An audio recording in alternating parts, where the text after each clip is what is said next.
Some talks by our today's faculty, J.C. Pandian sir.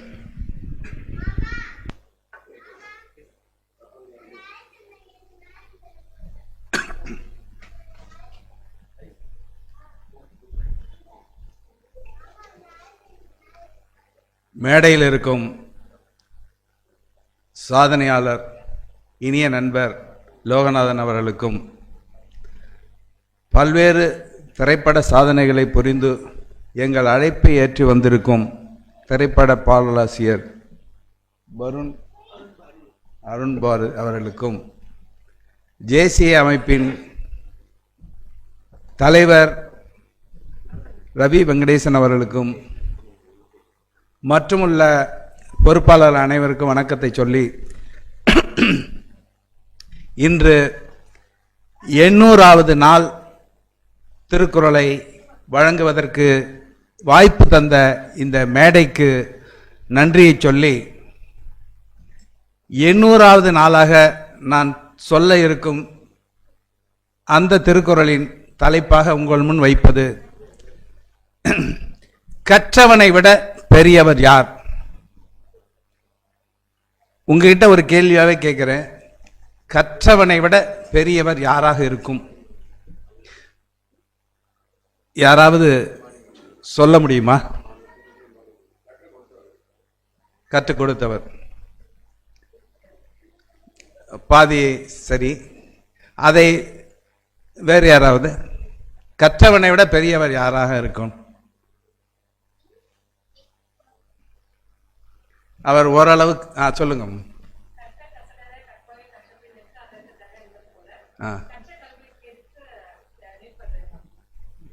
Sir நன்றிம்மா, நல்ல கருத்து. நான் அதை சொல்றதுக்கு முன்னாடி சுருக்கமாக சொல்லிடுறேன். யாரால் கற்றவர்களையே வியக்க வைக்க அளவுக்கு புரிய வைக்க முடியுமோ அவர்கள்தான் கற்றவர்களை விட உயர்ந்தவர் என்பது வள்ளுவர் கருத்து. உதாரணத்துக்கு சொல்லணும்னா நிறைய சொல்லலாம். ஒரு இடத்துல ஐநா சபையை பற்றி பேச சொல்லி 10 பேரை அழைக்கிறார்கள். அந்த 10 பேரில் 10ஆவதாக வந்தவருக்கு தான் பரிசு கிடைக்குது. அந்த சபையில் ஒவ்வொருவரும் அந்த ஐநா சபை தொடங்கிய நாள் எதற்காக தொடங்கிச்சு, அந்த ரத்து அதிகாரம் சொல்லுவாங்க பாருங்க, வீட்டோ பவர். அந்த வீட்டோ பவர் அப்படின்னா என்ன அப்படிங்கிறத விளக்க சொல்லி சொல்றாங்க. ஒவ்வொருவரும் ஒவ்வொரு விதமாக சொல்கிறார்கள். கடைசியாக 10ஆவதாக வந்தவர் என்ன சொல்றான்னு கேட்டீங்கன்னா, அவர் அந்த ஐநா சபையை பற்றியோ அந்த ரத்து அதிகாரத்தை பற்றியோ பேசவில்லை. அவர் என்ன சொல்றாருன்னா, ஒரு முதலையின் வாழ்க்கையை பற்றி சொல்றார். உங்களுக்கெல்லாம் தெரியும் ஐநா சபையின் ரத்து அதிகாரம் எப்படிப்பட்டது என்று கேட்டால், 170 நாடுகள் ஒரு தீர்மானத்தை கொண்டு வந்தாலும் அந்த ரத்து அதிகாரம் இருக்கக்கூடிய 5 நாடுகள், சீனா, ரஷ்யா, பிரான்ஸ், பிரிட்டன், அமெரிக்கா, இந்த 5 நாடுகளுக்கு மட்டும்தான் அந்த ரத்து அதிகாரம் கொடுத்திருக்காங்க. அதுல ஒரு நாடு அந்த தீர்மானத்தை இல்லைன்னு சொன்னாலும் அந்த தீர்மானம் தோற்று போய்விடும். அப்போ ஒரு பாதிக்கப்பட்ட ஒரு சின்ன நாடு இந்த ரத்து அதிகாரம் இருக்கிற அந்த பெரிய நாட்டினால பாதிக்கப்படுறதுக்கு வாய்ப்பு இருக்குது. இதை மக்களுக்கு புரிய வைக்கணும்ட்டு அவர் என்ன சொல்றாருன்னா, அவர் நம்ம ஜேசி அமைப்பு மாதிரி தான். நம்ம ஜேசி அமைப்பில் டேர்ன் கோர்ட்னு வாங்க, ஒரே விஷயத்தை 2 விதமா பேசுறதுக்கெல்லாம் பயிற்சி கொடுப்பாங்க. அவர் ஒரு முதலையை பற்றி சொல்றாரு. ஒரு முதலை என்ன செய்யும்னா, நிறைய உணவு சாப்பிட்டு முடித்தவுடன் அந்த கரையில் வாயை திறந்து வைத்து அப்படியே சிலை மாதிரி இருக்கும். நீங்க பார்த்திருப்பீங்க, சிலை மாதிரி இருக்கும். அதற்கு காரணம் என்னன்னு சொல்றாங்கன்னா, அதற்கு நாக்கு இல்லை. நாக்கு இல்லாததுனால, கரெக்ட் தானே, அது இல்லாத காரணத்தினால அதனுடைய பல்லு இடுக்குல எல்லாம் உணவு துகள் எல்லாம் படிஞ்சிருக்கும். அந்த உணவு துகள்லாம் நம்மள மாதிரி குச்சி வச்சு எடுக்க முடியாது. அந்த முதலை வாயை திறந்திருக்கும் போது சில பறவைகள் அதனுடைய பல்லு இடுக்குல இருக்கிற உணவை சாப்பிட்டுட்டு போயிடுமா. இதை அவர் சொல்லிட்டு இருக்காரு. சாப்பிட்டு முடிச்சிட்டு போகும்போது அதனுடைய வாய் வந்து சுத்தமாகுது. இதை சொன்னவர் என்ன சொல்றாருன்னா, சில நேரங்களில் அந்த முதலை உடனடியாக வாயை மூடுவதும் உண்டு, அப்போது சில பறவைகள் இறந்து போவதும் உண்டு. இதுதான் நீங்கள் ஐநா சபைக்கு கொடுத்திருக்கும் ரத்து அதிகாரம் அப்படின்னு சொல்றாரு. அந்த ரத்து அதிகாரத்தினால ஒரு சின்ன நாடு பாதிக்கப்படுது. அதை இதோடு ஒப்பிட்டு சொல்றாரு. அப்போ ஒரு விஷயத்தை சொல்லும் போது நான் என் அனுபவத்தை சொல்றேன். இன்னொரு 5 நிமிடத்தில் முடிச்சிடுறேன். நான் கல்லூரியில் படிக்கும்போது மிகச்சிறந்த ஆசிரியர்களை பார்த்திருக்கிறேன்.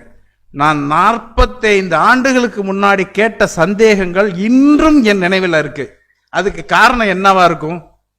அந்த மாதிரி சொல்லி கொடுத்த ஆசிரியர்னால் தான். அந்த மாதிரி ஆசிரியர்கள் உலகம் முழுவதும் இருக்கிறாங்க. உதாரணத்துக்கு சில விஷயத்தை சொல்றேன். நான் வந்து ஒரு மெக்கானிக்கல் இன்ஜினியர். இந்த மெக்கானிக்கல் இன்ஜினியர் படிக்கிறவங்களுக்கு ஒரே ஒரு செமஸ்டர் வந்து எலக்ட்ரிக்கல் வரும். அந்த பேசிக்கை சொல்லி கொடுக்கறதுக்காக. அது பொறியியல் படித்தவங்களுக்கு தெரியும். அந்த ஒரு செமஸ்டரில் எலக்ட்ரிக்கல் படிக்கும்போது நமக்கு ஆச்சரியமாகவும் இருக்கும், இன்னும் இப்படியெல்லாம் இருக்கான்னு தோணும். அப்போ எனக்கு மிக அதிகமான சந்தேகங்கள்லாம் வரும்போது நான் கேட்டேன், சார் நீங்கள் வோல்ட்டுன்னு சொல்கிறீங்க, கரண்ட்டு ஆம்பியர்னு சொல்கிறீங்க, எனக்கு ரெண்டுக்கும் வித்தியாசம் புரியல சார்.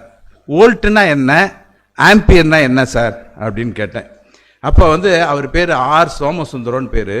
45 ஆண்டுகளுக்கு முன்னாடி சிதம்பரத்தில் நான் படிக்கும்போது அவர் சொன்னார், பாண்டியன் உங்கள் வீட்டில் பைப்பில் தண்ணி வருதான்னு கேட்டார். வருது சார்னு. அது என்ன வேகத்தில் வருதோ அது வோல்ட்டு, எவ்வளோ தண்ணி வருதோ அது கரண்ட்டு, அது ஆம்பியர் அப்படின்னார். இன்னைக்கு வரையும் எனக்கு மறக்கலை. அப்போ அதே மாதிரி நீங்கள் சயின்ஸை படித்தவங்களுக்கெல்லாம் தெரியும், காப்பர் குட் கண்டக்டரா அலுமினியம் குட் கண்டக்டரா? யாராவது தெரிஞ்சா சொல்லுங்க. காப்பர். நன்றி நன்றி. எதனாலன்னு உங்களுக்கு தெரியுமா? எனக்கு 50 ஆண்டுகளுக்கு முன்னாடி அந்த ஆசிரியர் சொல்லி கொடுத்ததுனால இன்னும் ஞாபகம் இருக்கு. என்ன காரணம்னு கேட்டிங்கன்னா, உங்களுக்கு புரியலனாலும் கேட்டுக்கோங்க. காப்பரில் வந்து ஃப்ரீ எலக்ட்ரான் ஒன்று இருக்கும். அந்த கடைசி ஆர்பிட்ல ஓடுறதுல ஃப்ரீ எலக்ட்ரான்னு சொல்லுவாங்க. அதுதான் இன்னொரு ஆட்டத்துக்கு வந்து போயிட்டு வரும். அந்த ஃப்ரீ எலக்ட்ரான் வந்து வெளியில வரும்போது தான் அதை கரண்ட்னு சொல்லுவாங்க. அலுமினியத்தில் ஃப்ரீ எலக்ட்ரான் 3 இருக்கும். இந்த ஃப்ரீ எலக்ட்ரானை வந்து அந்த ஆட்டத்திலேருந்து ரிமூவ் பண்றது தான் கரண்ட்டு. அப்போ அவர் என்ன சொன்னாரு, காப்பர் தான் குட் கண்டக்டர், எளிதில் கடத்தும்னு சொல்றீங்களே சார், அதுல ஒரு ஃப்ரீ எலக்ட்ரான் தானே இருக்கு, அலுமினியத்தில் 3 ஃப்ரீ எலக்ட்ரான் இருக்கு, அப்ப இதுதானே குட் கண்டக்டரா இருக்கணும், நீங்க சொல்றது எனக்கு புரியலையே சார்ன்னு. அப்போ அவர் என்கிட்ட சொன்னாரு, இன்னும் ஞாபகத்தில் இருக்கு, பாண்டியன் அதோ பாருங்க ஜன்னலுக்கு வெளியில் அங்கே கூட்டமாக ஒரு 50 பேர் இருக்கிறாங்கல்ல. ஆமாம் சார். அதில் போய் பச்சை சட்டை போட்டவனை கூட்டுவான்னு நான் சொன்னேன்னா நீ என்ன செய்வேன்னு கேட்டார். நான் போய் கூட்டு வந்துடுவேன் சார் அப்படின்னு. அடுத்தது நான் உங்ககிட்ட என்ன சொல்கிறேன், அந்த கருப்பு சட்டை, அந்த நீல சட்டை, அந்த கட்டம் போட்ட சட்டை, அந்த 3 பேரையும் கூட்டுவானா நீ என்ன செய்வேன்னு கேட்டார். நான் சொன்னேன், 3 பேரையும் போய் அசம்பிள் பண்ணி கலெக்ட் பண்ணிட்டு அப்புறம் கூட்டு வருவேன் அப்படின்னு. எது உனக்கு சுலபமாக இருக்கும்? ஒருத்தர்னா சுலபமாக கூட்டு வந்துடுவேன் சார், 3 பேர்னா கொஞ்சம் எல்லாரையும் அசம்பிள் பண்ண. அப்போ 3 ஃப்ரீ எலக்ட்ரானை எடுக்கிறதுனா கொஞ்சம் கஷ்டம், ஒன்றுனா ஈஸியாக எடுத்துடலாம். அதனால தான் அது வந்து குட் கண்டக்டர். இன்னைக்கு வரையும் மறக்கலை பாருங்க. அப்போ இன்னொரு ஒரு விஷயத்தை மட்டும் சொல்லிடுறேன். அவர் என்ன சொன்னார்னா, டயாமீட்டர் குறைஞ்சதுன்னா ரெசிஸ்டன்ஸ் வந்து அதிகமாகும். இப்போ நமக்கு புரியுது, அந்த நேரத்தில் எனக்கு புரியல. டயாமீட்டர் அதிகமாச்சுன்னா ஒரு கம்பியில் ரெசிஸ்டன்ஸ் கம்மியாகும். அது எப்படி சார், எனக்கு புரியல சார் அன்னைக்கு சொன்னேன். அப்போ அவர் என்கிட்ட சொன்னார், நீங்கள் தியேட்டரில் போய் படம் பார்த்துருக்கீங்களா? பார்த்துருக்கேன் சார். படம் பார்த்து முடிச்சுட்டு படம் விட்ட உடனே அந்த சின்ன கேட்டை மட்டும் திறந்தா மக்கள் எப்படி போவாங்க? அடிச்சு பிடிச்சிட்டு கஷ்டப்பட்டுட்டு போவாங்க சார். பெரிய பெரிய கேட்டை திறந்தா ஃப்ரீயாக போயிடுவாங்க சார். அப்போ ஃப்ரீயாக போகிறதுனால அது வந்து ரெசிஸ்டன்ஸ் கம்மி. சின்ன கேட்டுனா ரெசிஸ்டன்ஸ் அதிகமாக இடிச்சு பிடிச்சிக்கிட்டு, அது ரெசிஸ்டன்ஸ் அதிகம். இதான் பாண்டியன் அப்படின்னார். அதாவது ஒரு சொல்கிற விஷயத்தை வந்து 50 ஆண்டுகள் ஆனாலும் மறக்காமல் இருக்கக்கூடிய அளவுக்கு சொல்லி கொடுக்க ஒரு ஆசிரியரால் முடியும் அப்படின்னா அது அவர் கரெக்டாக சொன்னாரா? சொல்லி கொடுக்குறவங்க தான். அதுதான் ஒரு பள்ளி வாசல்ல எழுதி போட்டிருந்தாங்க, கற்பிக்கும் போதுதான் கற்றுக்கொள்கிறோம் அப்படின்னு. அந்த ஆசிரியரும் கற்றுக்கொள்றாரு. அப்போ ஒரு இடத்துல ஒரு ஆசிரியர் சொல்லி கொடுக்கிறாரு, சில நேரங்களில் மாணவர்கள் ஆசிரியர்களோட சிறந்தவர்களா இருப்பாங்க. அவர் சொல்றாரு, இன்வென்ஷன்னா என்ன, டிஸ்கவர்னா என்னன்னு சொல்லி கொடுக்குறாரு. கொஞ்சம் பேசிக்கா யோசிச்சு பார்ப்போம். இன்வென்ஷன்னா கண்டுபிடிக்கிறது, டிஸ்கவர்னா கண்டுபிடிக்கிறது, இதுல என்ன வித்தியாசம் இருக்க போகுதுன்னு தோணும். ஆனா இன்வென்ஷன்னா இல்லாத ஒன்றை கண்டுபிடிக்கிறது, டிஸ்கவர்னா இருக்கிற ஒன்றை கண்டுபிடிக்கிறது. இதை அவர் அழகா புரிய வைக்கும் போது ஒரு மாணவன் இதுக்கு உதாரணம் சொல்லுன்னு சொன்னானா, my father discover my mother and invent me அப்படின்னானா. அப்போ நீ என்னை விட அழகா சொன்னேன்னு ஆசிரியர் பாராட்டினாராம்.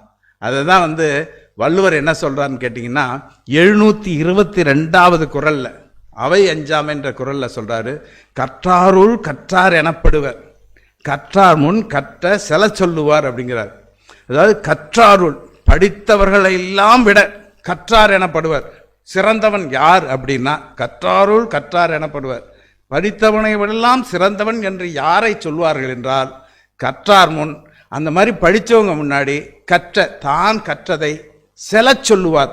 புரிகிற மாதிரி, அவங்களுக்கு 50 ஆண்டுகள் ஆனாலும் மறக்காத மாதிரி யாரால் சொல்ல முடியுமோ அவர்கள்தான் கற்றவர்களை விட சிறந்தவர்கள் அப்படிங்கிறது வள்ளுவர் கருத்து என்று சொல்லி இந்த குறளை 800வது குறளாக பதிவு செய்து விடைபெறுகிறேன். நன்றி, வணக்கம்.